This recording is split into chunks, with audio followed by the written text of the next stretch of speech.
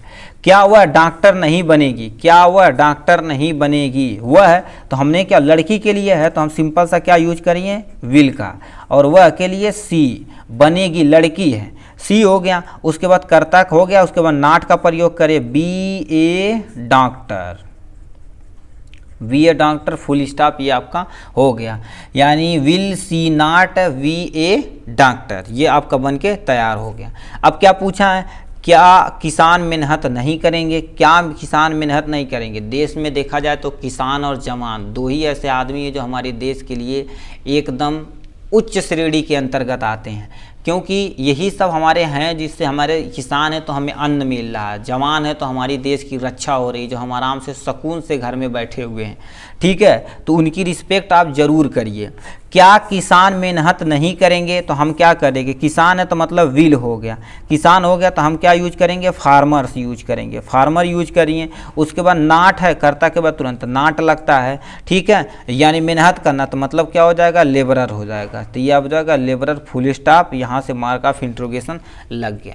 इसी तरह से देखा जाए तो हमने future indefinite, negative plus interrogative sentence को भी ख़त्म कर दिया है। आज के लिए इतना ही, फिर मिलेंगे नेक्स्ट वीडियो में नेक्स्ट टॉपिक के साथ। तब तक के लिए bye bye and take care.